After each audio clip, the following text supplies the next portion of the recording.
कन्नौज का विकास इन्होंने रोक दिया है।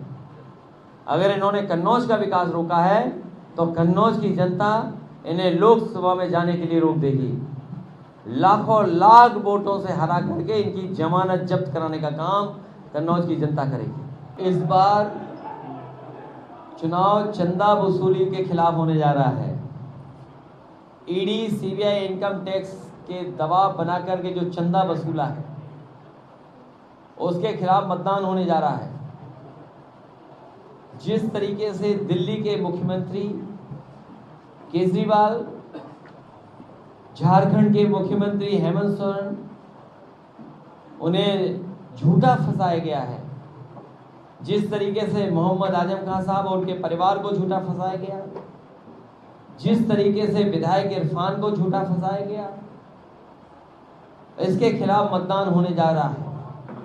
और जिस तरीके से गाड़ी पलटा करके इनकाउंटर दिखाने का काम किया, उसके खिलाफ मतदान होने जा रहा है। जिस तरीके से जेल में हत्याएं हो रही हैं, जिस तरीके से थानों में पीट पीट करके हत्याएं हो रही हैं, जिस तरीके से इलाज न मिलने पर अस्पतालों में जान जा रही है, उन सब का हिसाब किताब जनता लेगी। ये शहर, ये लोकसभा वो क्षेत्र है जहां एक नौजवान ने अपनी डिग्री जला दी और कहा कि उस डिग्री से क्या फायदा जो नौकरी हमें न दिला सके। अपने पिता को, माँ बाप को चिट्ठी लिख के गया, बहन की शादी के लिए कह करके गया और माफी मांगते चला गया। क्या ये सरकार ऐसे ही विश्वगुरु बनाना चाहती है भारत को? सोचो, विकसित भारत यात्रा चलाई प्रधानों से पैसा वसूल करके, अपने इन्होंने अकाउंट भरे ईडी, सीबीआई इनकम टैक्स के डर का दिखा कर सबसे ज्यादा चंदा वसूलने का काम अगर किसी ने किया तो भारतीय जनता पार्टी ने, और उसका ध्यान हटाने के लिए ये जानबूझ करके अरविंद केजरीवाल को जेल भेजने का काम किया, क्योंकि ये इलेक्ट्रल बॉन्ड पर बहस नहीं करना चाहते हैं। इलेक्ट्रल बॉन्ड ने इनका बैंड बचा दिया है और जिस तरीके की चंदा की खबरें आ रही हैं उससे दुनिया में भारत की थू थू हो गई कि सुप्रीम कोर्ट और इस देश का न्यायालय धीमे धीमे सभी को जेल से बाहर कर देगा और जीत आखिरी में सत्य की होगी। ये जो दुर्व्यवहार का ब्रह्मांड रिकॉर्ड बनाया है भारतीय जनता पार्टी ने, झूठ बोलने का ब्रह्मांड रिकॉर्ड बनाया, इसका जवाब जनता देने जा रही है इस बार। जो मुख्यमंत्री अपने मुकदमे वापस लेता हो, उससे बड़ा कौन हो सकता है? जो मुख्यमंत्री पर अपने मुकदमे वापस लगने का आरोप हो, लगाने का आरोप हो, वापस लेने का, कोई नहीं जानता क्या? कौन नहीं जानता कि उन्होंने अपने मुकदमे वापस लिए? क्या कभी कोई ऐसा मुख्यमंत्री बना हुआ जिसने अपने मुकदमे वापस लिए हो? और फिर माफिया की सूची जारी क्यों नहीं करते हैं? टॉप 10 उत्तर प्रदेश के कौन माफिया हैं, उसकी सूची जारी क्यों नहीं करते हैं? ये जानबूझ करके माफिया और इस तरह की बहस में सबको इन्वॉल्व करना चाहते हैं। जो पेपर लीक हुए हैं, जो अब तक की 10 परीक्षाएं पेपर लीक हुई हैं, उन नकलची माफियाओं के बारे में क्या कहेंगे? जो paper leak Bharatiya Janata party के सरकार के लोग ही करा रहे हैं, उन माफियाओं के बारे में क्या करेंगे? Leak mafia, paper leak mafia, उनके बारे में क्या कहेंगे? अगर एक भी शब्द बोला हो तो बता दो इन्हें। अग्निवीर जैसी नौकरी कोई नौजवान स्वीकार नहीं कर सकता। बताओ, दिल्ली वाले या लखनऊ वाले एक शब्द कह रहे हो तो बता दो। सोचो, गुजरात में जिन्हें टिकट दी गई टिकट वापस कर दी, मणिपुर में इन्हें प्रत्याशी नहीं मिल रहे, ढूंढे, नॉर्थ ईस्ट में प्रत्याशी नहीं मिल रहे, ढूंढे, लद्दाख जा नहीं सकती बीजेपी।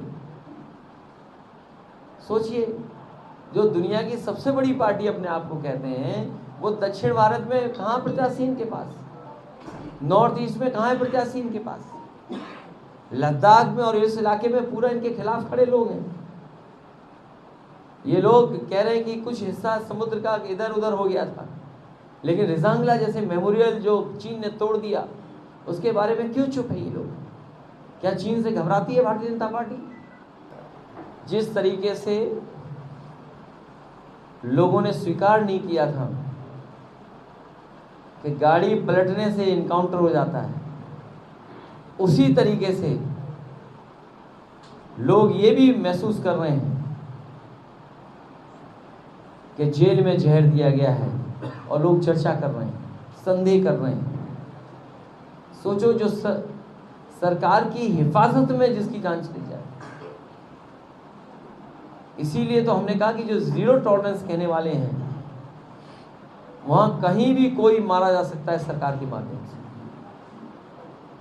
जो आरोप सरकार पे लग रहे हैं, और हम और आप नहीं भूले हैं, बगल में ही बुलडोजर से मां बहन को जिंदा जला दिया था, याद होगा आपको। तो जो सरकार ये दावा करती हो कि जिन अधिकारियों ने जिंदा जला दिया था उन अधिकारियों के खिलाफ कार्रवाई होगी, वहीं आपको याद होगा एक थाने में क्षत्रिय बिरादरी का नौजवान, उसकी हत्या हो गई थी, कहा था कार्रवाई होगी पुलिस पर। क्या कार्रवाई हुई पुलिस पर?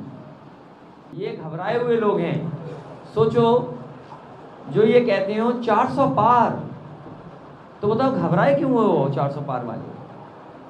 अपनी पुलिस को आगे क्यों कर रहे हो? झूठा प्रचार क्यों कर रहे हो? अपना विकास बताओ और पाओ 400। और अगर आपने विकास नहीं किया है तो इस बार 400 हार।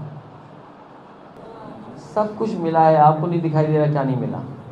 और बीजेपी में कितने के दिल नहीं मिले?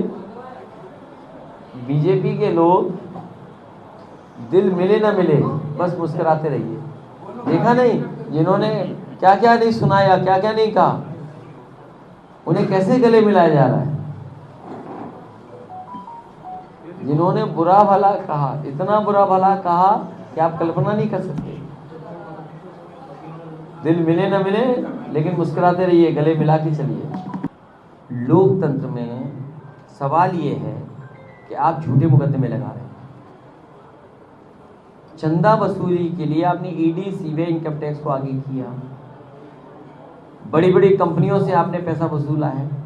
इस मुद्दे पर बहस न हो, इसलिए जानबूझ करके इस तरह के सवाल भारतीय जनता पार्टी उठाती है और अपने मीडिया सहयोगियों के माध्यम से उसको प्रोपोगेट कराती है।